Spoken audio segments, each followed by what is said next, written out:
And so this is really our last meeting this year. And I was considering what to speak about.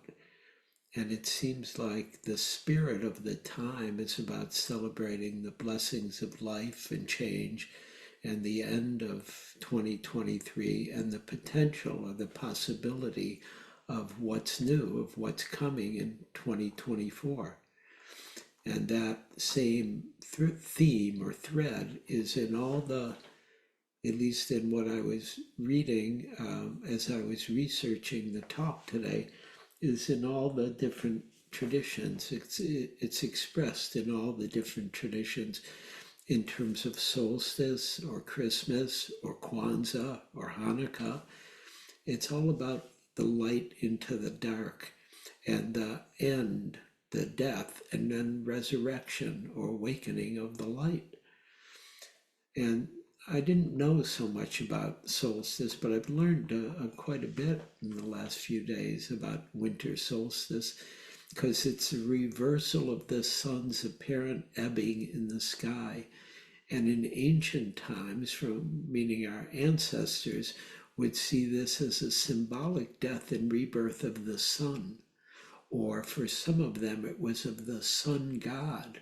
So it had a holy or spiritual component to it. And really, winter solstice is celebrated around the world for thousands of years in different cultures. And I was reading a little bit about the different cultures. The Hopi Native American peoples have a festival called Soya, and the Polish people have a celebration of Gudi, which means generous feast, is how they celebrate.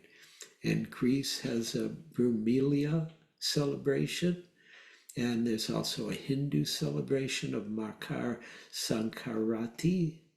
And I'm just naming them all because it's part of the diversity of this kind of solstice ceremony around the world, which really includes parades or festivals or spiritual gathering or observances. And this is our version of it tonight here at SFI. This is the solstice just happened and the formal solstice, but that going from the shortest day of the year and the sun becoming less and less, meaning, and then the sun starting to reawaken, right? And so the different peoples who celebrate it include the pagan, it's been celebrated in the pagan communities at Stonehenge, where thousands of people will go to Stonehenge and other Neolithic monuments. And it's part of our spiritual heritage, and it's part of the holiday season. And I like the word holiday because it's rooted in the holy. Holiday means literally holy day. And Christmas ceremony is celebrating the birth of Jesus, is also of that same flavor. And although Christmas, meaning Mass on Christ's Day, that's where the word comes from, Christmas, Mass on Christ's Day, is a pretty recent origin.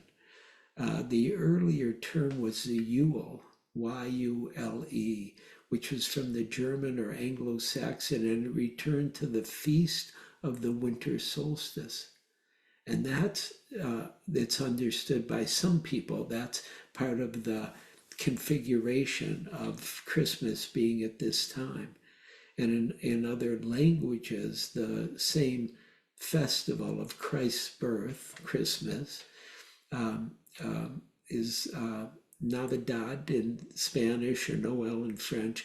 They all denote nativity or birth. And it's all about birth. And in German, there's a word, I don't think I can say it quite right, Weihnachten, which denotes hallowed night or holy night. And the modern Christmas, the way we celebrate it here in the West, is pretty much as a secular family holiday, is really a 20th century thing. You know, it was developed in the 20th century. And there was an understanding that the December 25th was a kind of Christianizing of the Dies Solis Invicti Nate, or the day of the birth of the unconquered sun. This is from the Roman Empire. The day of the birth of the unconquered sun, which was celebrating the winter solstice as a symbol of the resurgence of the sun and the casting away of winter and the heralding of rebirth, of the rebirth of spring and summer. And so there's these confluence of holidays or holy days at this time of the year that we're part of. And Kwanzaa is also a holiday affirming African family and social values that's celebrated from December 26th to the 1st, and is celebrated here and also in many other countries, Caribbean countries, countries with African descendants. And it's a different kind of holiday. It's non-political, non-religious. And it's not considered a substitute for Christmas, but it's really modeled after the harvest or first fruits celebrations in ancient Egypt. Or in West Africa, they have a New Yam Festival. I love that name, New Yam Festival. I'm going to a New Yam Festival. Yam, yeah, I like yam, so it works for me. Um, And there's other celebrations that are similar in Africa. And Janine Bell, who was the president or the artistic director of the Alegba Folklore Society in Virginia, she said, it's an absolute time of free thinking and openness, a sense of spirit that is centered, being grounded and at once elevated. And it's a beautiful understanding of a kind of being grounded and yet not bound to the ground, grounded and open, grounded and spacious, grounded and centered and aware. And Kwanzaa is a longer celebration. It's not just one day or night like Christmas. It's got 7 days of celebration of different principles that come from the African tradition, like unity or a certain kind of self-determination, being present and being real, or having collective responsibility, which is more how we think in Buddhism of the precepts of how we live our lives in a responsible and aware way, and different kind of cooperative endeavors. And there's a purpose is one of the principles of Kwanzaa, and creativity. The word that is used is kuumba, which is really like the bodhisattva vow, the creativity or kuumba in this tradition has to do with always doing as much as we can in whatever way we can in order to leave our community more beautiful and beneficial than we inherited it. And that's really right in line with, in Buddhism, what's called the Bodhisattva vow, to awaken, but awaken for the benefit of all beings, the benefit of all beings now and forever. And then the last principle is the imani, or faith. And I like that personally because we have close friends whose daughter's name is Imani, who we love and is friends with our daughter. So, but it's really about the faith in the Dharma that we point to in Buddhism. And so our human lineage includes all of these traditions. And that's a beautiful part of this season, is recognizing what's been given to us from both our individual and our collective ancestors of the human race. And part of that understanding, part of the way I understand this, that humans understand something about the mystery and the divinity and the wonder and the sacredness of life itself. right? And life itself means we're aware of the mystery of being and being alive and being conscious and aware. And so the different forces and the power of nature, like the solstice and the changing of the light, allow us to perceive the numinous or the mysterious nature of reality itself. And it's beautiful when we understand nature and we relax with nature. It's one of the ways one of my teachers likes to teach, Sayadaw U Tejani. He always points to nature. When you recognize things as nature, you start to free yourself from being identified with them. You just see thoughts are nature, feelings are nature, sound, smells, taste, touch. It's all nature. It's nature doing itself. And so to reflect on the new year that is now coming is to include the holidays or holy days. And as many of you know, I like to look up words, and holy from the Oxford English Dictionary means dedicated to God or for religious purpose, or to become hallowed or sacred, or becoming completely whole or holy, Wholly. And it's a beautiful understanding of what spirituality is about. It's about becoming holy, becoming ourselves fully, not letting the layers of reality that are difficult obscure the depth of reality that is sitting here in your seat.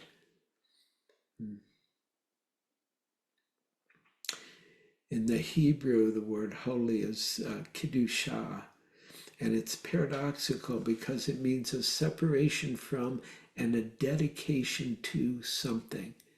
It means you feel your disconnection and you feel your dedication to what you care about. Like Paul said earlier, he said, I often like to say, what does your heart love? Or what does your heart care about the most? Because that's what we want to dedicate ourselves to. And so the holiness that's described as Kiddushah is the attitude or state of mind in which certain activities and thoughts are let go of to come closer to God.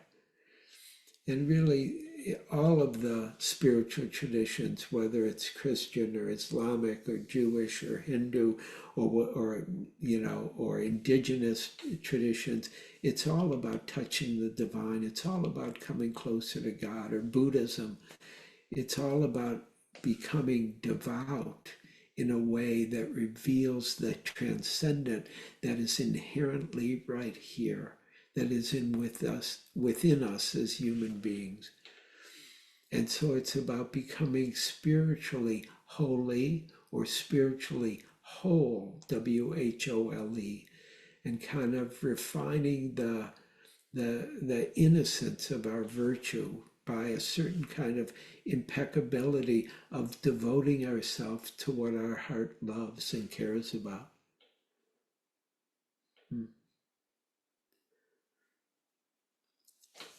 And I just want to remind you, I'll take some time for questions or comments later. Please remember, if you have any questions or reactions, liking or disliking anything I'm saying tonight, because it really allows the Dharma to come alive in the whole room. And so part of the holy is related to or belongs to or associated with the sacred, right? And the sacred is set apart in religious ceremony. In a sense, we make things holy by creating a sacred time or place or day or service. And in the West, it's one of the ways we ascribe holiness with holidays or holy places or saints or Sabbath. And the seventh day is considered the Sabbath in the Christian and Judaism. Islam doesn't have a Sabbath in the same way. They have a day of prayer, but it's not thought of exactly the same. But here's from, I think his name is Abraham Heschel. He said, the seventh day is a palace in time which we build.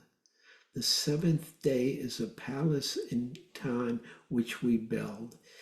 It is made of soul, of joy, and of reticence. And it's beautiful what he's saying, because he's describing like to go do a day long of retreat. That's what it is. We're building a palace in time, which we build by our practice, by sitting.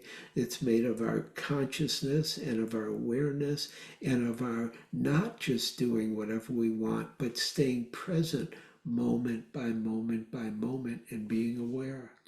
And he said, in its atmosphere, a discipline is a reminder of the agency of an agency to eternity, meaning there's a connection to eternity that starts to express itself in that kind of simplicity of a Sabbath. And traditionally on the Sabbath, you don't do anything. It's a day for you to be with God or be with whatever's holy in your world. And the splendor of the day, he goes on to say, is expressed in terms of abstentations, meaning just as the mystery of God is more adequately conveyed via negativa, in the categories of negative theology, which claim that we can never say what God is, we can only say what God is not. And what that means is, there's in theology, via negativa, is a way of describing something by saying what it is not, right? It's sometimes called the negative way of speaking of God, right? And that God or the divine or the holy is so beyond all human comprehension that it's only able to describe what it is not. And actually, Buddhism has its own version of this. The early teachings of Buddhism point to freedom through the negative. Awakening, what we call awakening, is often called the unconditioned, or the unborn, or the not made, or the uncompounded, right? In the early Buddhism always described awakening by what it was not.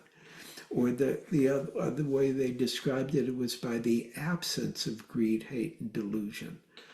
And not by what happened when that absence was here, but that was absent, and it's a condition for awakening. And so it's celebrating the present moment and the awakening of the present moment, not by describing what's here, but by being with what's here as we stop doing what we usually do, as we let go, as we simply be.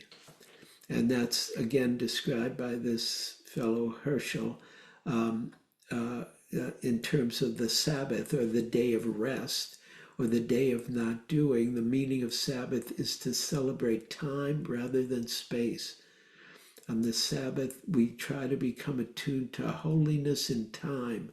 We are called upon to share in what is eternal in time, to turn from the results of creation to the mystery of creation, from the world of creation to the creation of the world, which is really just the magic of the universe that brings us here, that we are an expression of that magic of creation, of that wonder of creation, of the mystery of creation.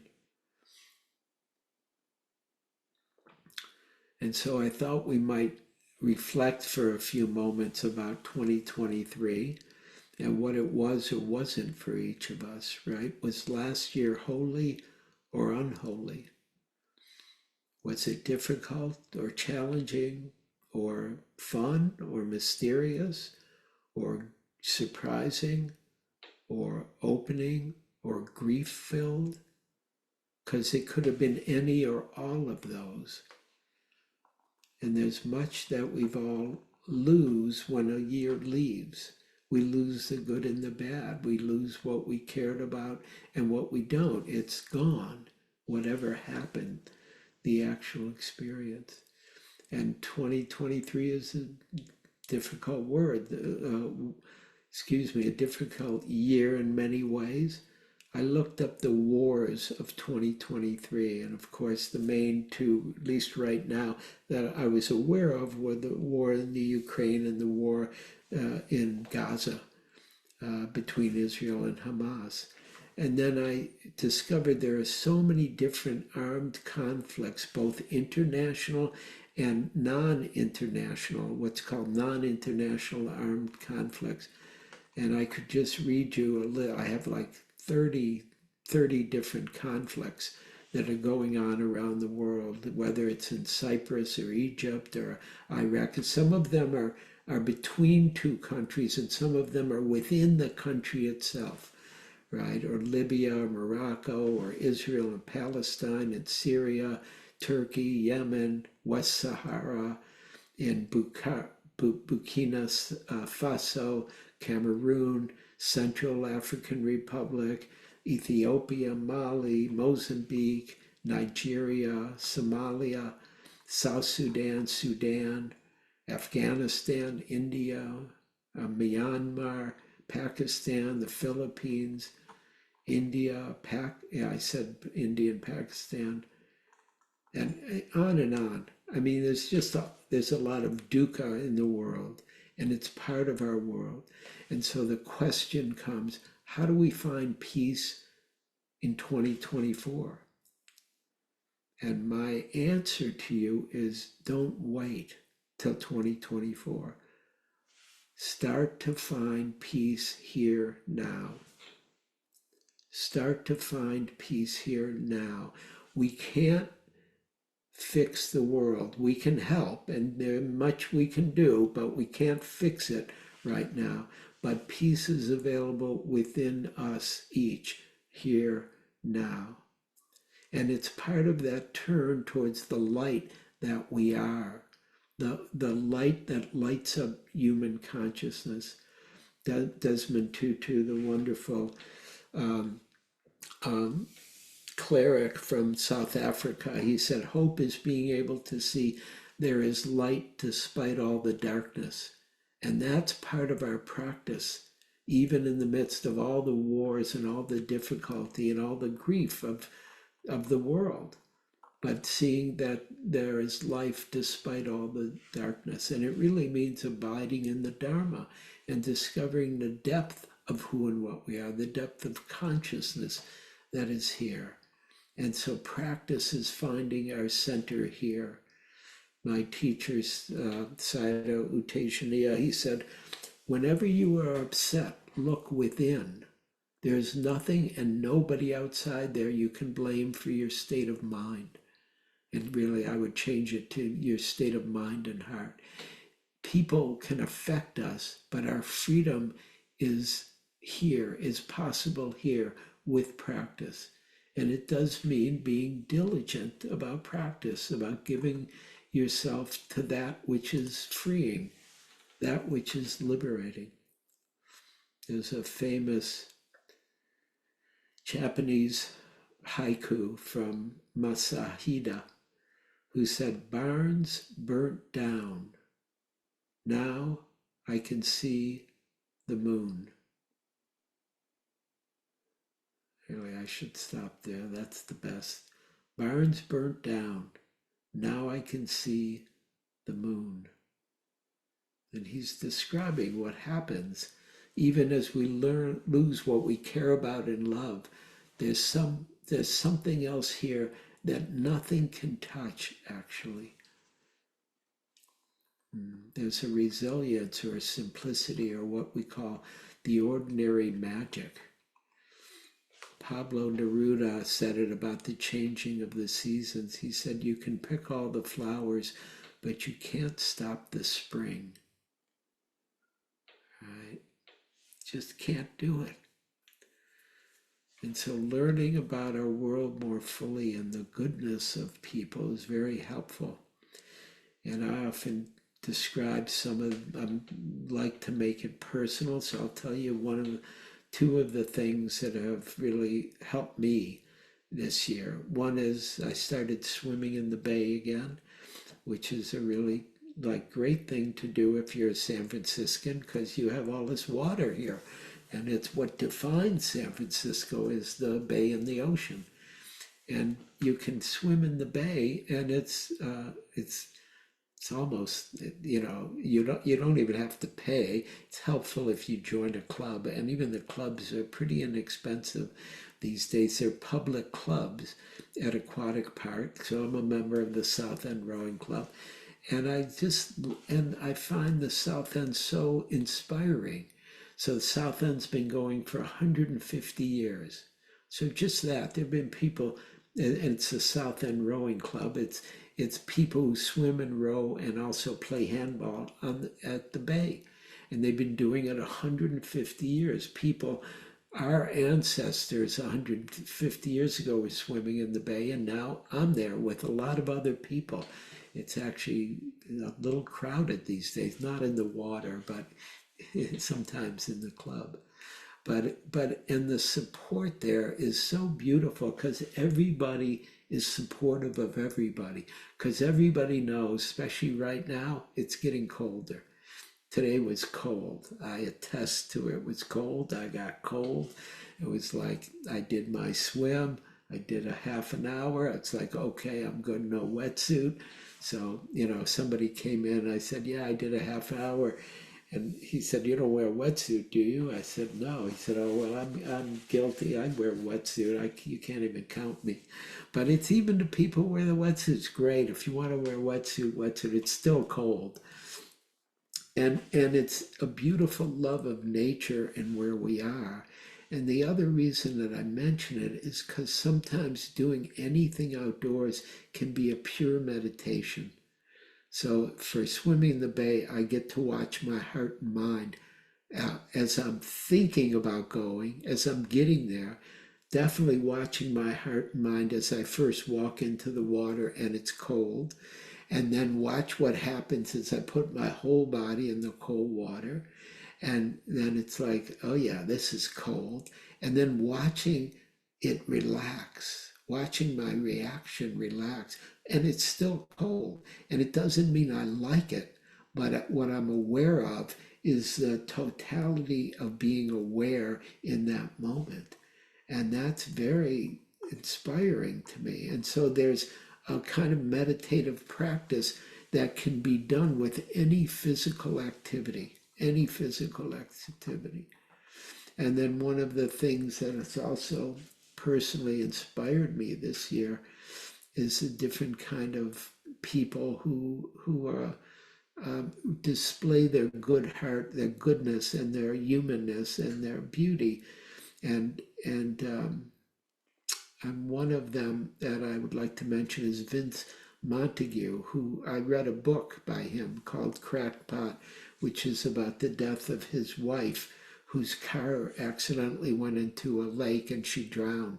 And he was just broken up, totally broken by it. And then described how he survived, learning about freedom through the grief, not by denying it, but by going through it, by living with it, and really changing how he related to his life because of his wife's death.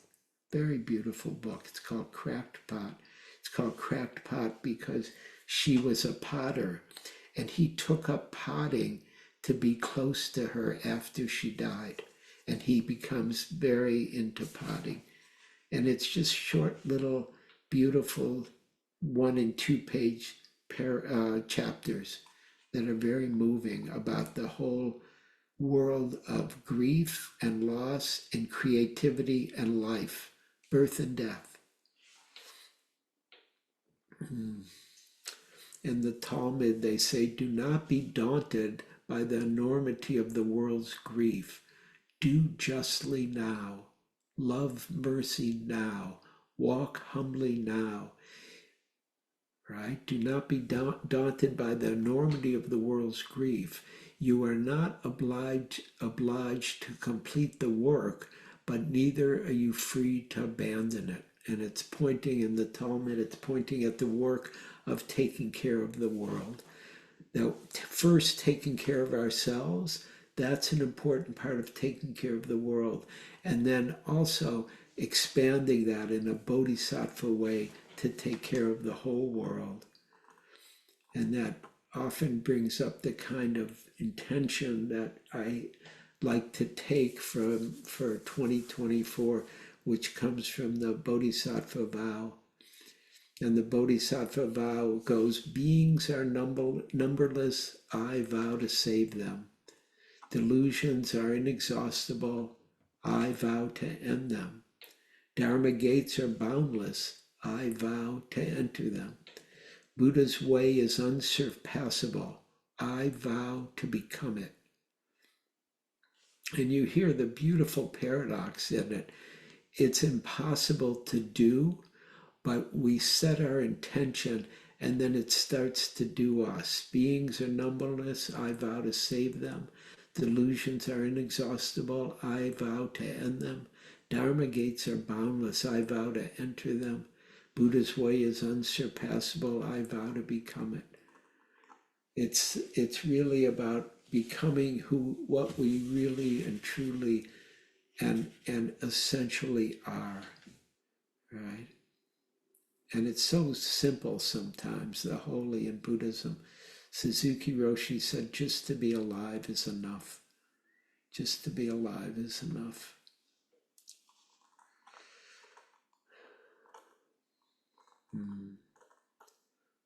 So I'll end with something from Martha Graham, the great American dancer.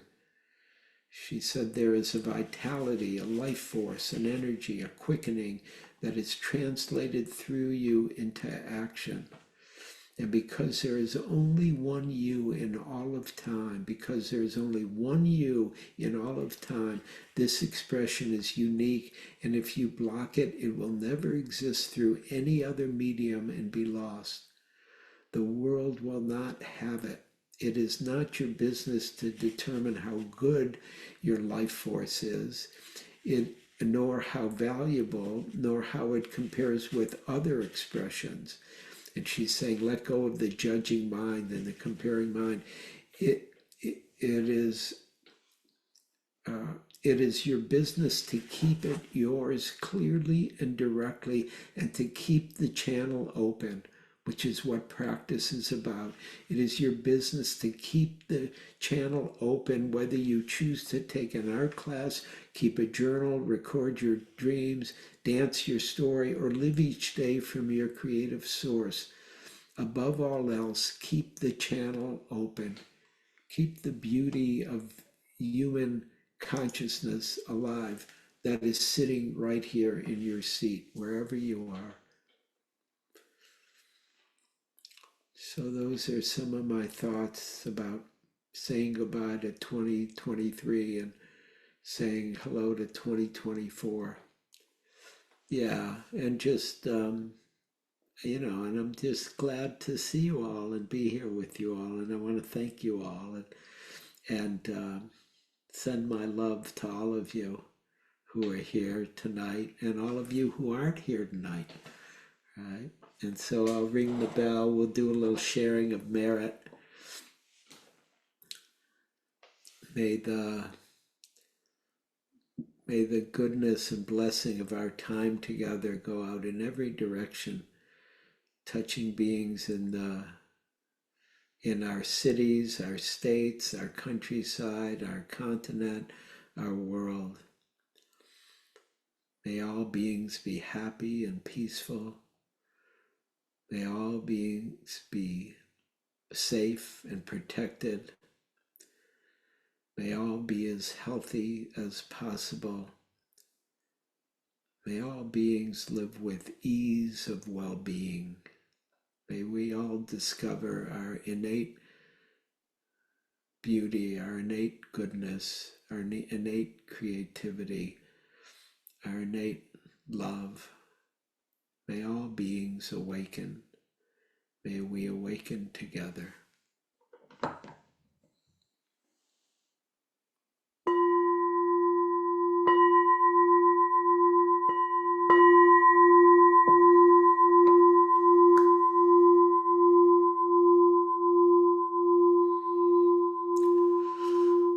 Thank you, everyone. Please be well. Have a great whatever you do.